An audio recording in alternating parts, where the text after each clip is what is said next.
Yeah, y'all see it. Look at the back of the jersey. You see it. I know, right? My boy didn't win Super Bowl, but it's all right. My homeboy got it. He will be back though. Next year, we putting that. We're standing on business. Yeah, Lamar getting that thing next I year. believe that. I believe that. All right, all right. And I'm tripping, coach, because we have no mics. But I like that though. Ooh. Okay, by the way, look. These niggas know I ain't playing with them. Huh? No, I ain't playing with them. I ain't playing with them. Yeah. No, I ain't playing with them. All of my jeans got bands in them. I knock them out of my hands in them. Yeah. Now I ain't playing with them. Now I ain't playing with them. Yeah. Here we go. Here we go. Here we go. Here we go. What's up, y'all? What's up? We back. Welcome to No Cap. I'm Coach Marty, Coach Anthony Jones.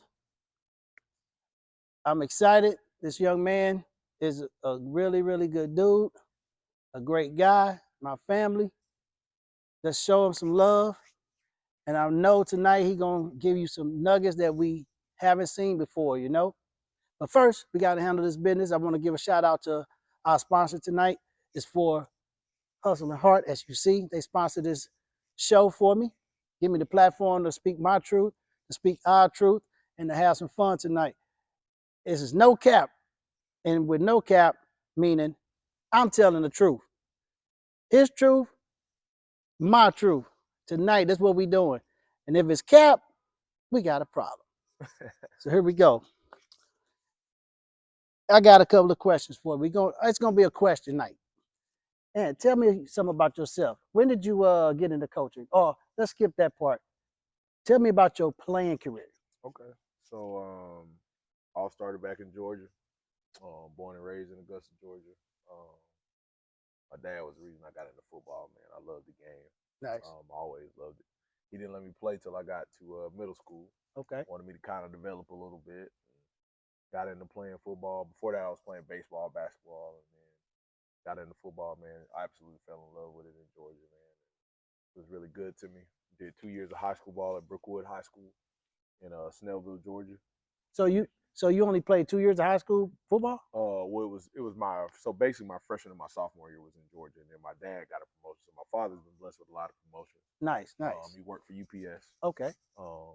And Grinding. once we basically he just kept moving up. Lord bless him with a lot of promotions. And my sophomore year of high school, right after football season, my dad got another promotion, which moved us to Florida, Pensacola. Okay.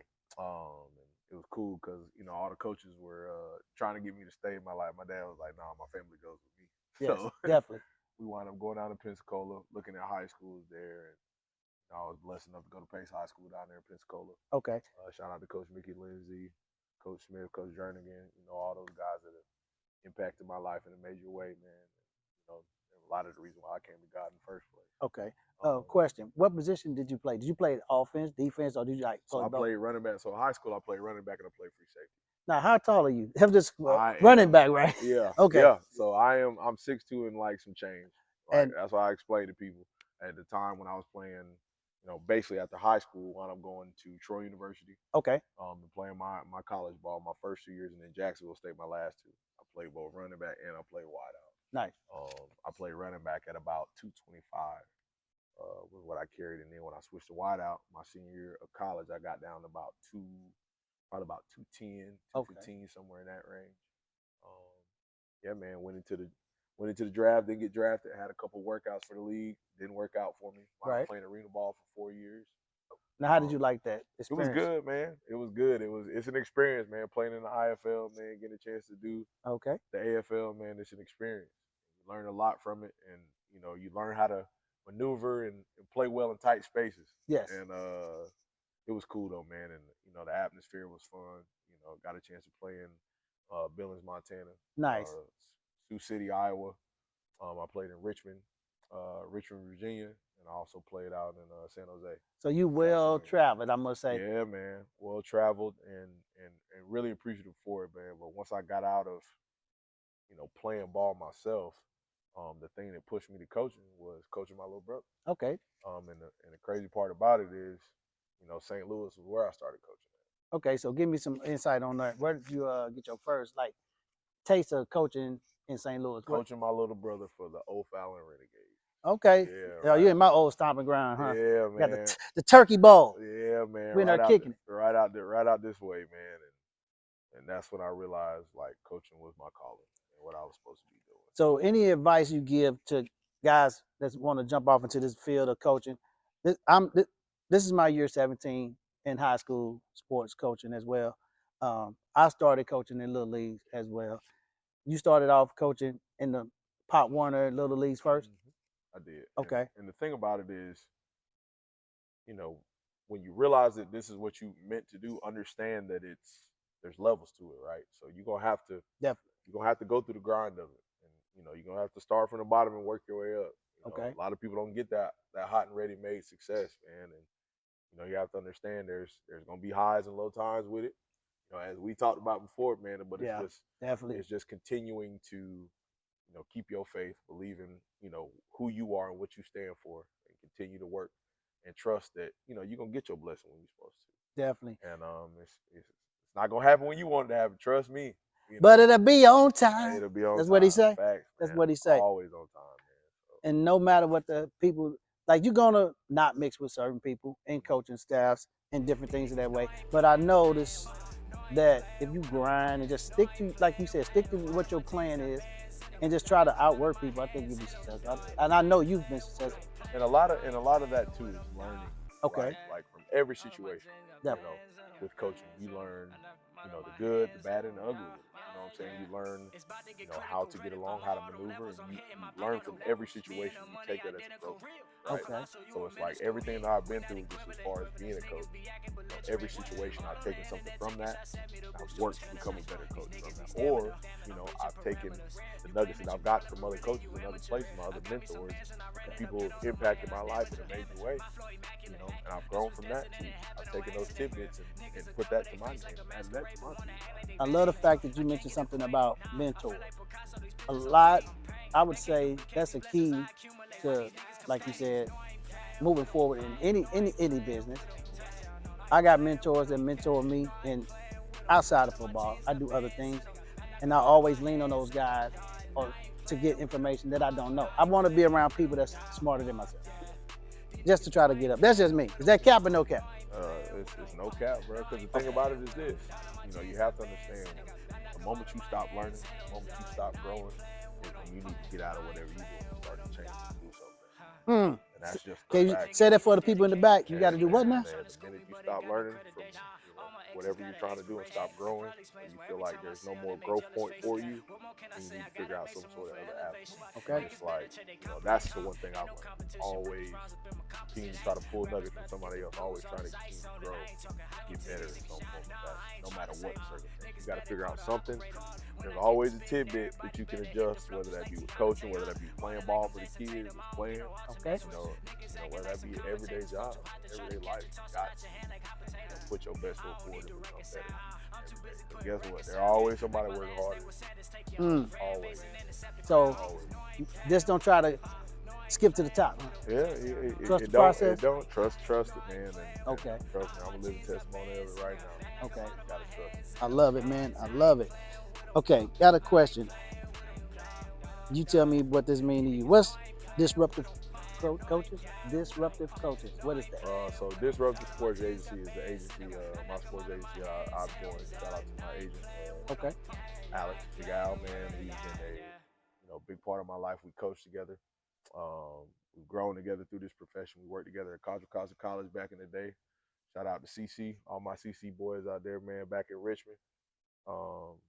But we grown together in this business, man, and you know, Alex was one of the first ones who called me and reached out to me as an agent and talked about being representation. Nice. You know, Big Henry and, you know, Chris and all those guys that work for Disruptive. They're amazing guys. Okay. I'm really blessed and honored to have them represent me, and along with the other guys and coaches and people that I work with in the organization. But they do a tremendous job of representing coaches and getting us in front of, you know, some other people and representatives to help us to further our careers. Now, is this for all coaches? Is it black coaches or just white, black, it doesn't Oh, matter. it's all Total. races, man. Okay, good. There's no kind of, you know, cap on, your sizes or color or whatever the case may be. It's all about, fit and profession and what you're trying to do. Nice. And the thing about it is, they represent you. So their biggest thing is, they're trying to put you out there and help you to get seen. Good. And these guys do an amazing job of that, man. And So I'm guys, super grateful for it. good. Looking for coaches. If you need help, say that again. What's that It's company? Disruptive Sports Agency, man. Nice. Okay. And these guys have done an amazing job. They represent players, coaches. It's an awesome deal, and I'm blessed to be a part of it. Awesome. Awesome. So more about your journey. So you started out with Pop Warner Sports. So when did you get your next jump? Was it high school, or did you go straight to college, or how did that situation go? So basically, what happened was I was training athletes at another training facility. Okay. Out in Chesterfield. While I was holding down a day job, still working, and still playing, still training, because I was still playing at the time too. Yeah, makes sense. And I was kind of on the tail end of doing it, so I was like, man, I got to figure this out. Like, what's my next thing? And obviously, like I said, I was coaching Little League, really fell in love with it. And, my guy, Matt Bierman, Matt was like, and I think you'd be a good fit for, being a high school coach. And the person who gave my first job was Brent Eckley, out at Union High School. Nice. Out in Union, Missouri. Out that way. Shout out to all my Union boys out there, man. And, it was a tremendous first year, of Good. coaching and experience. And Coach Eck taught me so much as a ball coach in my first year, just about the process and the discipline of growing and getting better and, organizing and being detailed in what you're doing, how to game plan, how to structure an offense. Like, it was huge for me. Okay. How to signal. Like, it was all things that I learned from him. And, then it was a blessing too, because right after that, I did 1 year of that. And then I was able to go down to my high school. Oh, wow. And coach with, the guys who coached me and brought me up, which was special to do that for 3 years down at Pace High School. And I love that, man. That's so you got to go back and give to your community that helped raise you and get you in the game. No doubt, man. No doubt, Okay, man. nice, And they're, like I said, a bunch of amazing guys, man. And they impacted me in a big way. And, after that, like I said, I coached at Pace and then bumped into one of my guys that was down there, Big Dan, who was training guys and coaching at Navarre High School. Dan's dad was a CFL coach. Okay. Had been coaching out there for a long time, and he was like, "Man, you look like you still play." He was like, "Would you want to work out or try?" And I was like, still kind of had the itch. So I was like, you know what, why not? And went and worked out, did a CFL workout in Mobile. Okay. Did well, and then that's when I got the opportunity to go out to San Jose, and work out for the SaberCats. Okay. Practiced with them for a minute. It went well. Got hurt, so. Yeah, After injuries. that, Injuries, buddy. After that, it was done. Okay. You know what I'm saying? And I realized that was the back end of it. But like I said, God works in mysterious ways, man. So you got to play, you got to coach. Yep. What do you think your experience as a player help you? How does that help you as a coach, you think? Man, I'll tell you this, from, going to college, being at a university for 2 years, transferring because things weren't necessarily fitting and going my way. Yeah. You know what I'm saying? So experience being in the they didn't have transfer portal back then, but Okay. becoming a transfer. Okay. You know what I'm saying? And transferring to another university and, doing that for 2 years, I've gotten a full blown experience of, the highs and the lows of college football. Okay. And, the one thing I'll tell kids is, especially the environment and the atmosphere has changed just as far as the landscape, excuse me, is the better phrase, as far as what college football looks like, right? Because yeah, it's now that different. you have all these different things involved, you have transfer portal, you have name, image, and likeness that's involved now. As far as these kids being able to make money off their name, which I totally believe in, and I think these kids deserve that. Good. But I do feel like it's definitely switched things into a different kind of gear as far as how it's looked at. Because guess what? Now you looked at it as a professional in a lot of ways, right? Yeah. So you're expected to uphold your end of the bargain, do the things that you have to do to help us to be successful. So now you step from being an amateur to a professional person. Yeah. You can't go say I'm a kid now because they cutting you checks. Yeah. And it's not necessarily, and I'll say this, it's not necessarily because it's not the schools cutting this, the money that you're making from, the collectives or whatever the case may be. But what I'm saying is, like, kids have to shift their mindset and help them to understand, like, I need to perform. It's a Right? business. Yeah, Definitely.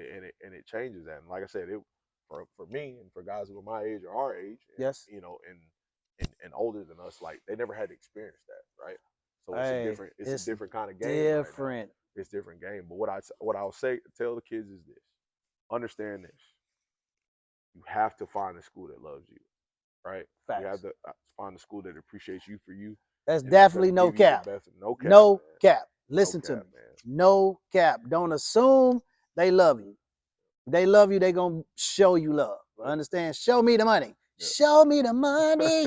Got to have it. My bad. Yeah, man. No cap. But that's the real of it, man. And you know, you figure out what's the best fit for you. Right? You know, what's the best place for you to go be successful. Um, what's the place for you that you can find, you know, what you want to do as far as your education, right? Exactly. Because you need that paper. Because eventually, you know, football going in. You know, whether it ends 20 years from now, whether it ends 2 years from now, it's going to end at some point. So you got to figure out, you know, what's your next lane that you can step into. What's your next avenue? And that's something I always try to overemphasize to my guys. It seemed like to me, like I try to emphasize to guys to use football as a vehicle to get somewhere. It don't have to be the be all for your life, but it seemed like it took you to places that, and as we talk right now, your career is still growing. It taking you to places that you wouldn't normally get to be. Oh yeah, Use man. it as a tool. Yeah, man, and it definitely has. Like I said, you know, I moved out to California because my Okay. family moved out, and my dad got another promotion. Pops keep Nice. doing his thing, man, and Good. kept rising, bro. Still rising. Good. And family moved out to California. You know, everybody was out there. My niece, my nephew, my sister, my brother, my mom, my dad. So I was like, well, this would be a good look. And different place. Never been to California too. So, Okay. you know, Yeah, Cali a little we different. left Missouri, man. They left Missouri. I followed them out from Florida to California, and started working out there, and you know, teaching and coaching. Nice. Just so, like I said, like we talked about, you know, not, you know, thinking that it's ready-made success, man. I was coaching high school ball. I was a full-time sub, and then I was also working at Amazon as a distribution manager at the time. Like, so I was doing multiple things to get to It's where. called the grind. Yep. You can't go from 0 to A. Yep. You can't go from 0 to the top, man. Yep. Trust the process. My bad, bro. Oh, you good, bro. That's one thing. That's definitely no cap. Don't. If the ones that try to skip straight to the top, I can't deal with them. Gotta go. Well, it's you're not gonna appreciate it, right? You're not gonna really get the gratification that you want out of it, because a lot of times when you skip those points, you miss certain key things that you need that form you into what you are. Okay. Right? And you know, I took my time to work out of there for, you know, appreciate Coach Kaufman, Napoleon Kaufman. Okay. Yeah. For giving me that opportunity at Bishop O'Dowd to coach there. Coach my little brother while I was there. You know, me and Austin have worked together at every level but college, man. It's been a special deal to be a part of his life as far as that aspect. So, you know, how's you guys' relationship? Obviously, it sounds like it's wonderful, but since you're touching on that, I wanted to hear about. Oh, that's my boy, man. Like okay. Like I said, my brother was born when I was I was in 8th grade. Oh wow. And so it was like, it's funny too, because it's like we always look at it like, me and my sister, we always talk like we an extra set of parents for him, because he the baby, you know what I'm saying? And it's like, this is somebody we carried around on our arm, on our hip, man. Hey, I understand. I'm the baby out of 10. Yep. So they thought my brothers and sisters was my aunts and my grandparents, and some of them they thought was my girlfriend. Like, hey, they treated me like, hey, you just come on. You know, the youngest out of 10. So you was in the role of the older sibling, and okay. And he was the one, you know, running around with my jersey number on at games. Oh wow. College games doing that is funny, because whenever he have his birthdays and stuff, I love him to death. So I always kind of embarrass him a little bit. I'll put like a baby picture of him running around with football stuff on, then I'll put a more recent one of him being who he is. But that's just more so because I'm proud of him. Hey man, talk more on your brother. Yeah, man. So Austin Jones, man. Austin Caleb Jones to be exact. He just had a birthday last week. Shout out to you, boss man. Happy birthday. But you know, that's my boy, man. That's so where did he play football at? Tell me something about his career. He played high school ball at Bishop O'Dowd.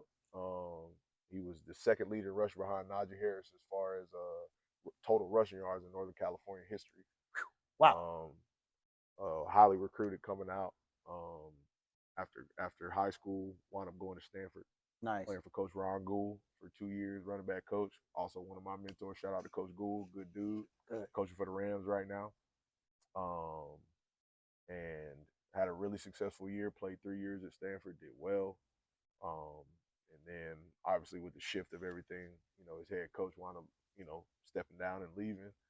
So, Austin took a chance, jumped into the transfer portal, and wound up going and playing for Coach Kyle McDonald, running backs coach at USC. Okay. That, Kyle recruited Austin when he was at Utah. Me and Kyle maintained a friendship, and, he always maintained his love and care for Austin just as far as him and his position and what he could do. Right. And that's kind of how things got struck up with them. And, then, once Austin jumped in the portal, wound up going to SC, playing for Coach Lincoln Riley down there, which was outstanding experience for Austin. Austin raves about him. I had the chance to meet him once. Really good guy, man. That's a nice tidbit. Just so you guys know, I got to see his brother play. We talked. He let me know he was out in Arizona. I happened to be out there. Shout out to Austin Jones, man. He played well against ASU. So that was a nice trip to know. I got to see my man, little brother, play. That was kind of a good feeling. I saw Lincoln Riley guys on the sideline. How did your brother feel about playing with Caleb Williams? Anything? Man, he mentioned dude. that guy. How is he? Austin said, Anthony, he's a freak, dude. He's generational talent, man. Nice. When you hear that phrase, you don't take that lightly. Kid from his ability to throw on schedule, off schedule throws, his ability to push the ball down the field with a strong arm, ability to run. Yes. A lot of people don't know Caleb can really fly. And it'll be interesting, man, to see how this thing goes with this whole draft, because I honestly feel like cats who pass on him, they're gonna regret that, man. The kid can play. Okay. The kid can play, but and that's first person experience that we're hearing this from. No doubt. This doubt. is somebody that's in the building. So. No doubt. But he Austin enjoyed. I feel like Austin, just from talking to him, Austin enjoyed his experiences with him. Okay. And I'm definitely interested to see where both of them land, just as far as their NFL careers. I know, obviously Caleb gonna be a top 5 pick. Easily. Definitely. Might be the number 1 taken off the board. We don't know. Right. But blessed and highly favored just as far as his talents, man, and interested to see where the guy lands. I'll be rooting for him. Man, I hope your brother get it done as well. Hey, man, he will, man. God got a plan for him. He's training down in Fort Lauderdale right now, and okay, getting ready for the NFL draft, and we'll see where things go, man. Now, what's your brother's size? I know you say you 6'2", you 220. So we built different, right? So, okay. So Austin is more the smaller, not necessarily smaller, but more compact. He's sitting at about 5'11". Okay. Probably about 206, 207 and some change. Hey, that's nice size. And he rock solid, man. Strong, and I had the speed. He got the speed, but he got more to juice, man.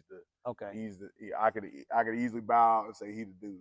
I saw him play some special teams as well. Yeah, man. And he does, man. He's just so talented, dude, from his ability to, run the football. Austin's every down back. And he looked like he caught the ball out the backfield as well. I saw that and too. He's, and the thing is, like, he's always trained in all aspects of football. Like Austin was, in Little League, Austin was a quarterback. You know what I'm saying? So he understands angles. He understands, route running. He's also played wide out. He's also played corner. He's also played safety. So it's like all these things. He was a punter.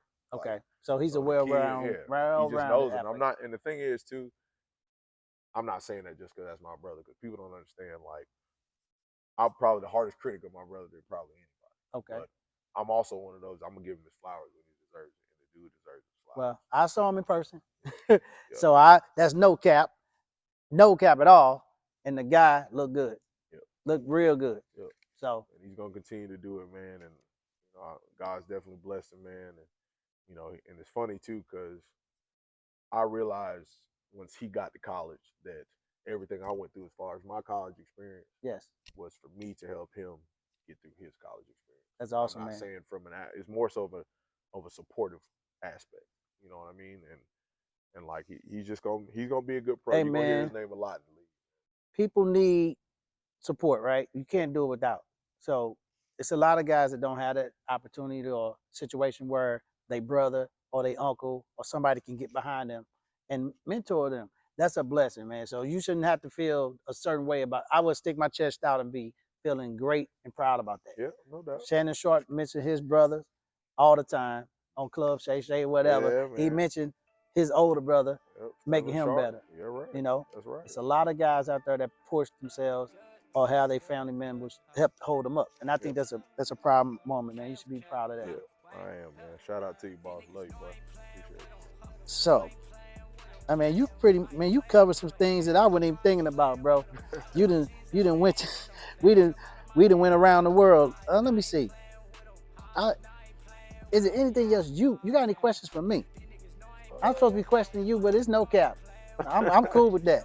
We got some cap and no cap around this thing. Nah, man, it's real, man. Hey, say this, trust man. me, baby. I'm straight no cap. Hey, nah, man. I appreciate Marty, y'all. And, you know, I met Marty a couple years back, and Marty been like family to me. And you know, I think he's got something special that's brewing here. I pray that everybody get behind it. I think it's going to grow into something that's bigger than probably he could ever imagine. And I'm excited to see where it go for you, bro. I mean that. All right, fam. I love you, man. Love you, bro.